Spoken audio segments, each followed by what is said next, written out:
Oh my gosh, real estate sounds like a foreign language and I just cannot take it. Trust me, I understand. Real estate sounds like a foreign language to me too once I first got into the business, and I understand how overwhelming that can be. Let's break down 5 different terms that you will hear in the transaction that you need to know and understand so that you can move confidently. What's up, y'all? My name is Paris Herbert, and I am your realtor here in the Northeast Florida area, providing you with an expertly guided and authentic experience. Listen, I know exactly what you're feeling, just overwhelmed, like, what does this mean? What does that mean? Don't worry about it. We're going to break down those terms that you will hear in your transaction, and you will be able to move with confidence from this point forward. Let's get into it. Okay, this is a common challenge to say the least. Pre-qualification versus pre-approval. Pre-qualification is just like all that mail that you get in your mailbox every week that says, hey, you're pre-qualified for this. Hey, you're pre-qualified for that.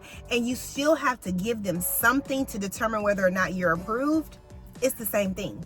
Pre-qualification, whereas your pre-approval is your golden ticket. It's like, hey, the bank is willing to give me X amount of dollars. I'm walking like I'm walking. I'm talking like I'm talking. And this is what is actually affordable for me. I can actually budget this with my current lifestyle and my income. That is the main difference, y'all. You do not want to mess around and have a pre-qualification and you need a pre-approval and then you can't move forward with saying, hey, I'm going to purchase this home or I want to offer on this property. You don't want to be in that situation. I always tell my clients, you want to make sure you have that pre-approval as your golden ticket so that you can go in confident, knowing that this is what you're able to afford, knowing that you can be competitive in your offer. Like, you want to make sure you have that pre-approval. Do not get them confused. Pre-qualification versus pre-approval is a real thing. And how you obtain a pre-approval is going to be sitting down with a bank or your specific loan officer who represents a mortgage brokerage who can shop different banks, that they're going to say, hey, let me get this piece of information. Let me get that piece of information. Provide me with this documentation.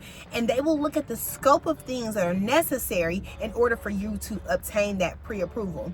Now, at the end of the day, when it's all said and done, there are going to be very specific things that no matter what the circumstances are, you're going to have to produce. You're going to have to show income. Your credit is going to have to be in a healthy position. However, every bank and what they are willing to lend to you based off of that criteria is different. So even when you're looking to get your pre-approval, another important thing is to shop your options. Okay, number 2, escrow and earnest money.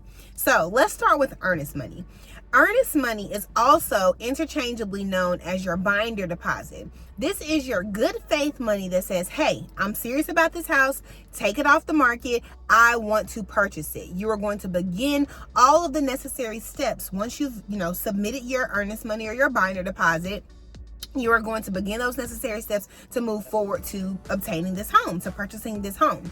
Now, your escrow is exactly where it's a neutral account that's held by a title company or a attorney's office, wherever you're typically going to be closing your home at. The money will sit there until closing, right? And that is the actual account. The escrow is the account, whereas the earnest money or the binder deposit is the actual funds, which is typically between 2 and 5% of the sales price. Now, for whatever reason, somebody in real estate just started saying earnest money, started saying escrow, started saying binder deposit, and they all are typically synonymously used to describe one particular thing. But the thing is, your earnest money is the actual funds, binder deposit, and the escrow is the actual account, okay? Now, your earnest money is typically given within 3 business days. You are typically submitting that to either said title company or said attorney's office where the escrow account is. You are typically giving that within 3 days, okay? 3 days of the offer being accepted. So, let's get into it. Get your pen and paper out. Let's talk about it. If today is Monday and the offer is accepted today, day 1 begins on Tuesday, okay? Tuesday, Wednesday, Thursday, which is the 3rd day, is when your monies have to be submitted, okay? These time frames are very, very important. They are very important because if for whatever reason you do not stay in alignment with those time frames, you are then out of contract. You're under contract when you've signed, sealed, delivered, all parties have signed, and it's executed and you've begun the process. If you do not stay in alignment with those time frames, you are then out of contract, okay? So your earnest money needs to be submitted in that 3-day time frame. However, everything in real estate is negotiable. So if you put on the contract, it's going to be within 5 days. If you're going to put on the contract, it's going to be within 7 days.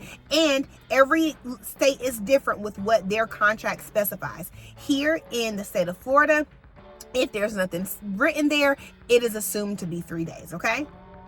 Now, I know you're wondering, like, okay, I'm going to submit my money to this title company. It's going to sit there. Am I going to get my money back? What happens to my money?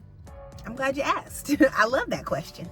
Yes, you will certainly get your money back. It will be credited to your transaction for as long as you stay in alignment with what you agreed upon within the contract. Now, the only time that money becomes non-refundable is if you as the buyer defaults on the contract.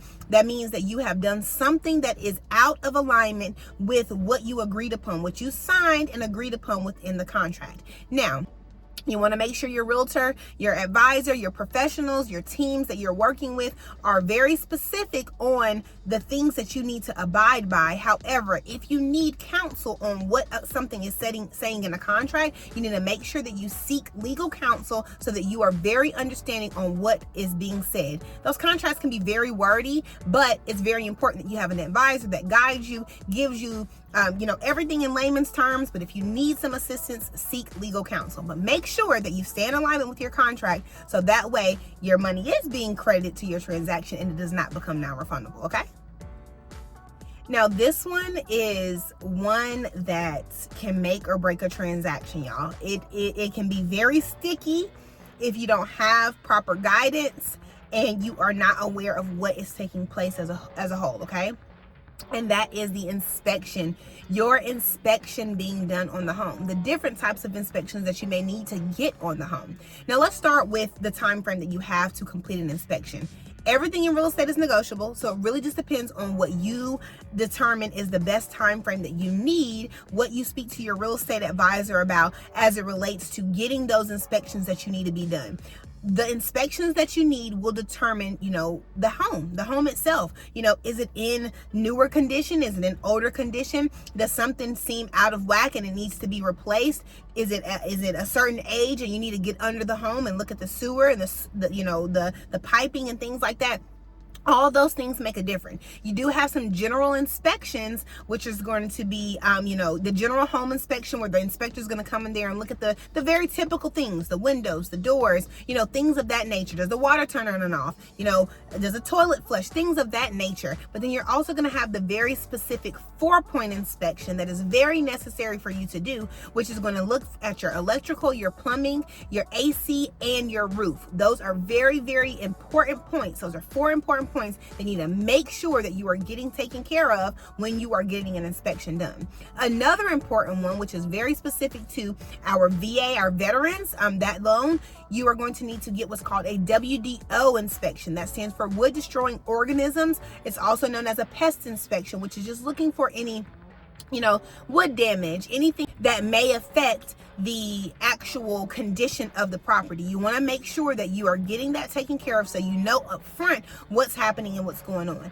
I highly recommend it to any of my clients, no matter what type of financing you're using. You could be paying cash. You still want to make sure you get those inspections so you understand and know what is going on with the property. Now, the way inspections work is the inspector is going to go out, they're going to do the inspection, they're going to provide you with a report, you're going to make sure you pay for the report, and then you want to sit down with your realtor, have a conversation, get on Zoom, get in person with each other, whatever that looks like for you and the way you need it to be done, and review that report and determine, number one, what are the absolute musts. Like the 4 points, those things need to be in order or they need to be taken care of by the seller. The second thing is you want to rank maybe from 1 to 5 the next things, if they're cosmetic, things like that, what is important to you in order for you to confidently purchase this home. Purchasing a home should be happy, should be exciting. You shouldn't feel stressed out about having to do something in a home that you're purchasing. However, certain things like cosmetic things or certain things that may be able to be taken care of, especially if you're purchasing a resale home, you just have to have an open mind about, because at the end of the day, you are purchasing a resale home. You're purchasing a home that someone has lived in before, so it's not going to be perfect. Number 4 is appraisal. Appraisal, I'm sure you know what that means. I'm sure you've heard the term before. Appraisal is the value of the home, okay? Now, let's talk about who determines the value of the home. The appraiser. The appraiser determines the value of the home. Now, if you are purchasing cash, let's start here really quick. If you're purchasing cash and you choose to get an appraisal done, then of course, again, the appraiser is who is determining the value. If you're purchasing with cash and you're choosing not to determine the value from an appraiser, a professional who actually does this, then you have to come to a meeting of the minds as the buyer, and the seller has to come to the meeting of the minds with you to determine, hey, this is what I'm willing to sell it for, this is what I'm willing to buy it for. But on average, when you're using financing, when you're using a loan, a VA loan, an FHA loan, a conventional loan, and you get an appraisal done, the appraiser is who gets to determine the value, okay? Now, with determining the value of the home, the appraiser is going to look at things like comparable homes. They're going to look at apples and apples and oranges to oranges, right? They're going to look at other homes that are in your radius, typically 1 mile to 2 miles out, to determine, hey, what has sold, what may be active on the market, what's pending that is comparable to this home, and what can we determine this value looks like. The market is a high contributor to what the value is, but the appraiser gets to determine, hey, this is actually what the value is coming in at based off of what the market is saying, okay? So that's what the appraisal is specifically, right? Now, the way that works is after you've gotten your, inspection, you put your earnest money up, you have, gotten your inspections taken care of, the appraisal will be ordered and the appraiser will go out there and take care of that. We want to make sure that the value comes in, especially when you're using financing, but just generally speaking, you want to make sure that the value comes in at the value for which you're looking to purchase this home or above, right? And if it comes in at, perfect. You're breaking even. You're getting what you're paying for. If it comes in above, you are going in the home with instant equity. Instant equity, which is a beautiful thing. No matter how much over it is, it's a beautiful thing to go into the home with instant equity. Now, if it comes in below, we need to come back to the drawing board and determine what that actually looks like for the buyer, right? So if it comes in below value, if you are using a VA loan, we have to have a come to Jesus meeting with the seller, because the VA is not giving you a penny over what that home is valued at. And I love that. I absolutely love that. If it comes in undervalued, the listing agent who is representing the seller is going to provide their comps, their comparable homes that they looked at when they sat down with the seller and determined what they were going to list the home at, and provide those with the appraiser to provide some context on where they got that number from. Typically, guys, most sellers are willing to come to a meeting of the minds with the buyers and say, hey, well, if the appraiser said that it's valued at this much, then this is how much it's valued at. I'll take that. Sometimes that's not always the case. So if that is the case, you just want to come back to the drawing board. As a real estate professional, I let my clients know I am not going to let you purchase a home that comes in undervalue and the seller's not willing to sell it for the value that it comes in at. If so, my high suggestion is going to be for us to move on. Now, if you choose to say, hey, this is what it is, and the seller is not willing to take, below the value, but you really like this home, it's going to be your responsibility to fill that gap, to come to the table with that money, because the bank is not going to give it to you. The bank is not going to give you any more than what the house is valued at, right? So that is the appraisal. Number 5 is contingencies. Contingencies are the conditions for which have to be satisfactory in order for you to move forward with getting your home, with closing on your property and it becoming your new home. Now, those contingencies are going to be things like your inspections, your appraisal, your financing. It's very important that those things come back satisfactory for which the recommendations and requirements call for, because otherwise you'll be in a situation where you aren't able to purchase the home, or you don't want to purchase the home for that matter. You know, the inspection, for example, you wouldn't want to purchase it if the home is not in good condition and, you know, there's no compromise or negotiation on how we can make sure those things get taken care of. Now, once upon a real estate time, contingencies like your inspection were being waived. Guys, I highly suggest to get all of the things done when you are purchasing a home. This is a large investment. You don't want to be in a situation where you don't do something, you don't get an inspection, you don't get an appraisal, and then now you feel like, dag, I bought this home and it wasn't worth it, or it's not worth it.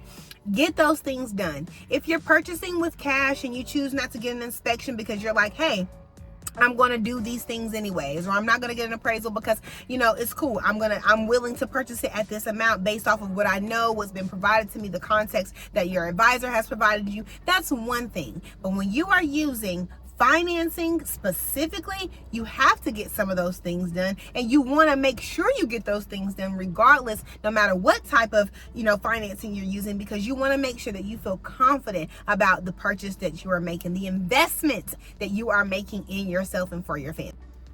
Okay, so y'all know I like to give y'all a little bonus on there, and the bonus for today is going to be closing disclosure. Your closing disclosure is the end all do all be all. This is what's happening right now. You're going to get one that is prior to your actual closing date. It has to be out to you, the buyer. You have to have received that closing disclosure at least 3 days before, you know, said closing date, right? You're going to get one that is going to look like, okay, here are all the things, right? Here's what's being credited, debited, all the things, right, between the buyer and the seller. You're also going to get a final one on the day of closing once the title company, the attorney's office has actually balanced that closing disclosure, determining exactly what's going where. It's typically very close-knit. It should be anyways. However, you're going to get one before and then you'll get one the day of. That's your closing disclosure. Now, the role that the title company or the attorney's office plays is just facilitating the finalization of the transaction, transferring the ownership from one person to the next, from the seller to the buyer. So make sure you choose wisely if you're a seller who your title company is going to be, or the attorney's office that you're going to use. And if you are a buyer and you choose to pay for those services, make sure you choose wisely, because they are a very important piece. Okay, so today we address some of those pain points, some of that lingo and terminology that you hear when you hear about real estate and purchasing a home that may seem very overwhelming. Pre-qualification versus pre-approval, your escrow account and the earnest money, your inspections, that time period, the appraisal, that time period, and what that looks like, and then those contingencies that you have to make sure are satisfactory, as well as that closing disclosure, which shows you how it's all going to come together, and then making sure you're choosing the right title company or said attorney that will facilitate the finalization of putting all the pieces of the puzzle together. Guys, I talk to people just like you every single day who are relocating here to the Northeast Florida area, or who may be locals to the Northeast Florida area, who are looking to purchase a home but just get super overwhelmed because of all of the lingo, the terminology, the many steps that come along with it, right? So don't be overwhelmed. It's okay. That's what you have real estate advisors and professionals like myself to help guide you. I would love to help you. If you are in the process of purchasing a home, if you're looking to go ahead and get that process started, let's connect today. Drop down below the comment, help me, with an exclamation point if that is you, and let's get connected.